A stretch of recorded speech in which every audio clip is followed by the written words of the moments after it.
So dear children, previous class நம்ம chemistry so first lesson start பண்ணிருந்தோம். So some introduction and என்னன்னாக்கா some of the 2 marks வந்து உங்களுக்கு நான் வந்துட்டு நடத்தியிருந்தேன். ஓகேவா? So matter that is defined as two types so divided at two types on physical and chemical classification. That are physical classifications are divided into three types solid, liquid, gas. So அததுக்கு examples பார்த்தோம். Next வந்து chemical classification. So that is divided into two types mixtures and pure substances.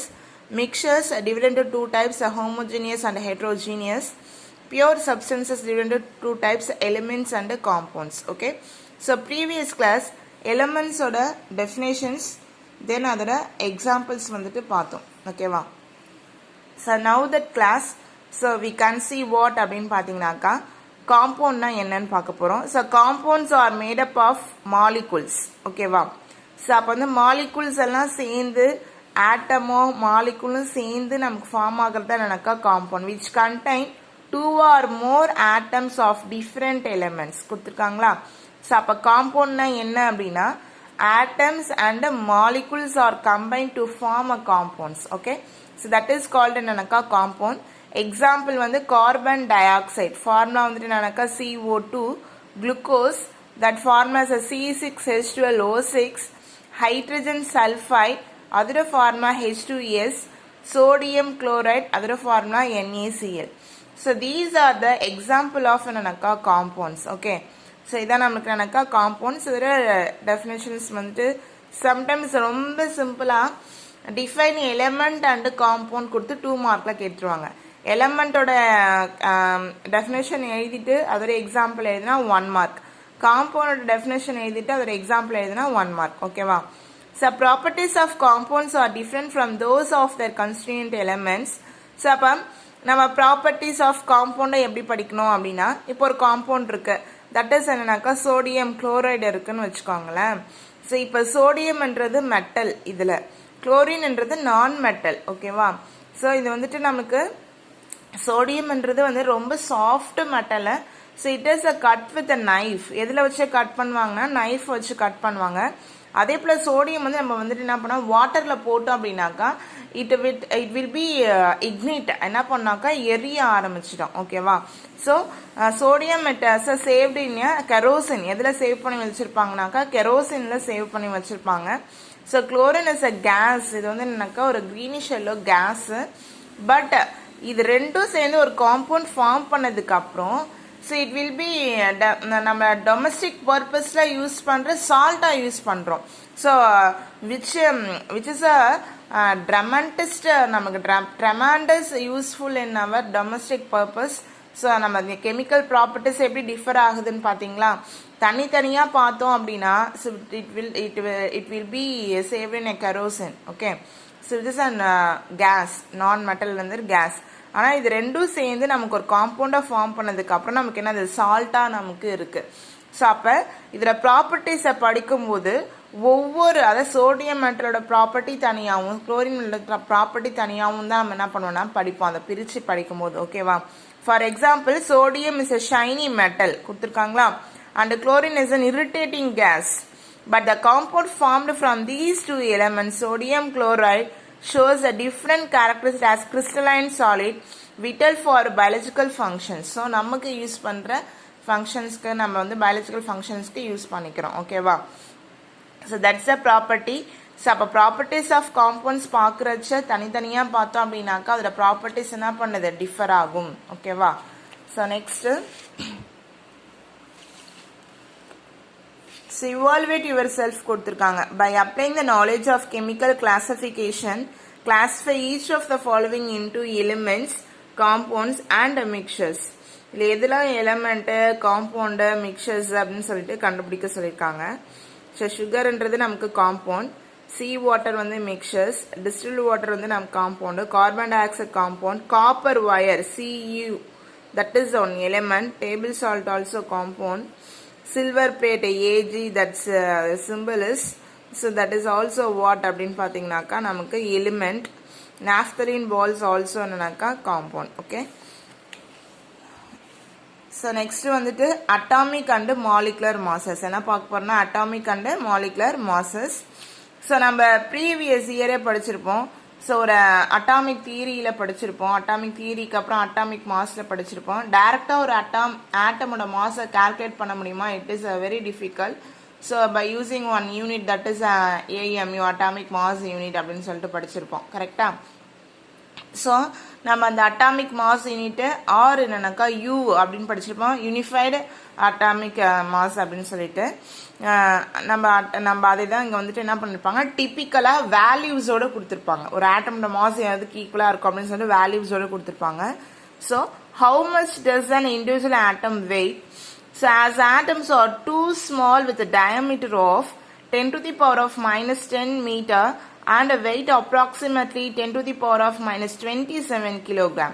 It is not possible to measure their mass directly. கொடுத்துருக்காங்களா? So நம்ம வந்துட்டு ஆட்டமோட mass வந்து பார்த்தீங்கன்னா as atoms are too small with diameter எவ்வளோ கொடுத்துருக்காங்க? 10 to the power of minus 10 meter, which is very very small, and a weight approximately 10 to the power of minus 27 kilogram. So it is not possible to measure their mass directly for atom. Okay. So hence it is proposed to have relative scale based on a standard atom. So அதனால என்ன பண்றாங்கன்னா, ஒரு நம்ம பீரியட்ல நிறைய element இருக்கு இல்லையா? So அதில் ஒரு ஸ்டாண்டர்ட் ஆட்டம் சூஸ் பண்றாங்க. தட் ஆட்டம் இஸ் என்னன்னாக்கா carbon 12 atom is considered as a standard by the IUPAC system.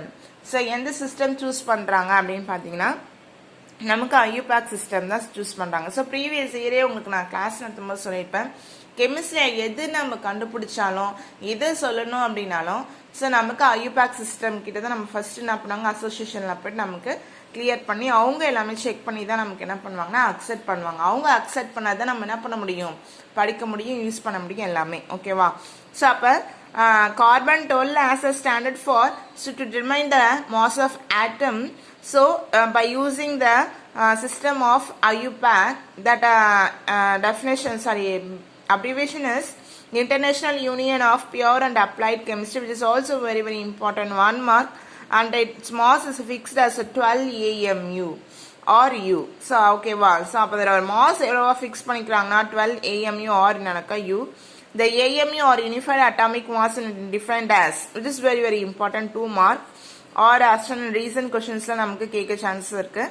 1/12 of the mass of a carbon 12 atom, it's a ground state. So previous class நம்ம படிச்சிருப்போம், previous year படிச்சிருப்போம். So carbon நம்ம atomic mass யூனிட்னா என்னன்னாக்கா carbon 12 atom மாஸ்ல 1/12 of the mass தான் நம்ம என்ன சொல்றாங்கனாக்கா அட்டாமிக் மாஸ் யூனிட் அப்படின்னு சொல்றாங்க.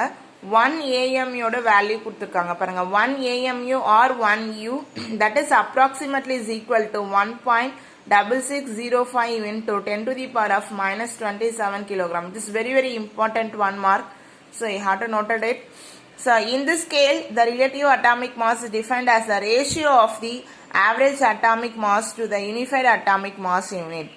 Relative atomic mass na என்னன்னு கேட்பாங்க. ஸோ இதுல இருந்து எழுதிக்கிட்டு ஸோ இது வரைக்கும் நீங்கள் வந்து 2 மார்க்கில் கேட்டாங்கன்னா கொடுக்கணும். சம்டைம்ஸ் 3 மார்க்கில் கேட்குறாங்கன்னா இந்த எக்ஸாம்பிள் சம்மையும் சேர்த்து போடணும். ஓகேவா? ரிலேட்டிவ் அட்டாமிக் மாஸ்னா என்ன அப்படின்னா, ஸோ நமக்கு ரிலேட்டிவ் அட்டம் பக்கத்தில் இருக்கிற நம்ம வந்து இன்னொரு ஆட்டமை பேஸ் பண்ணி படிக்கிறதா என்னக்கா relative atomic mass. So ratio எதுக்கும் ரேஷியோ அப்படின்னாக்கா ஆவரேஜ் மாஸ் ஆஃப் தி ஆட்டமுக்கும் மாஸ் அட்டாமிக் மாஸுக்கு யூனிஃபைட் அட்டாமிக் மாஸ்க்கும் உள்ள ரேஷியோ தான் என்னன்னாக்கா ரிலேட்டிவ் அட்டாமிக் மாஸ். ஸோ இங்கே கொடுத்துருக்காங்க பாருங்க, relative atomic mass AR is equal to average mass of the atom divided by unified atomic mass கொடுத்துருக்காங்களா. ஸோ இப்போ ஃபார் எக்ஸாம்பிள் ஹைட்ரஜனுக்கு கண்டுபிடிக்க போகிறோம். So relative atomic mass of hydrogen, average mass of hydrogen atom என்னன்னாக்கா kilogram. So அது நமக்கு வந்துட்டு எவ்வளோனாக்கா this is the known value தான். ஸோ நமக்கு ஆவரேஜ் அட்டாமிக் மாஸ் வந்து 1.6736 into 10 to the power of minus 27 kilogram. So நம்மளுக்கு யூனிஃபைட் அட்டாமிக் மாஸ் எவ்வளோ நமக்கு இங்கே வந்து படிச்சிருக்கோம், 1.6605 into 10 to the power of minus 27 kilogram. ரெண்டுத்தையும் சிம்பிளிஃபை பண்ணாக்கா 1.0078. ஸோ இங்கே வந்து நம்மளுக்கு இந்த வேல்யூ வந்துட்டு 5 தாண்டி போனதுனால இங்கே 8 நம்ம வந்து என்ன பண்ணியிருக்காங்க, சேஞ்ச் பண்ணியிருக்காங்க. ஓகே. ஸோ இந்த average mass of hydrogen atom எப்படி மிஸ் கண்டுபிடிக்கிறது அப்படின்னாக்கா, so that is a known values அவங்களே ப்ரொவைட் பண்ணுவாங்க. ஸோ அதனால் எப்படி கண்டுபிடிக்கிறது நான் சொல்லிடுறேன். So that is a naturally occurring isotopes. So previous year படிச்சிருப்போம். கார்பன் ஐசோடோப் 12 இருக்கும், 13 இருக்கும். ஸோ அதை வந்து என்ன பண்ணுவாங்கனாக்கா அது எவ்வளோ பர்சன்டேஜ் அதை வந்து நம்ம அதெல்லாம் மல்டிப்ளை பண்ணி 100ல் டிவைட் பண்ணி நம்ம ஒரு மாஸ் ஆவரேஜ் மாஸ் கண்டுபிடிப்போம் இல்லையா.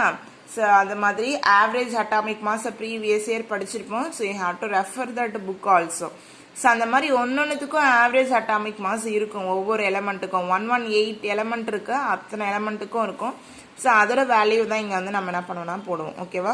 ஸோ இது வரைக்கும் நீங்கள் என்ன பண்ணிக்கோங்கன்னா கிளாஸ் நோட்ஸ் ஃபாலோ பண்ணிக்கோங்க. கண்டிப்பாக டேட் போட்டு கிளாஸ் நோட்ஸ் ஃபாலோ பண்ணிக்கோங்க. கிளாஸ் டெஸ்ட்டும் நீங்கள் வந்து ஹோம் டெஸ்ட்டு என்ன பண்ணால் ஃபாலோ பண்ணிக்கோங்க. ஓகேவா. Thank you children.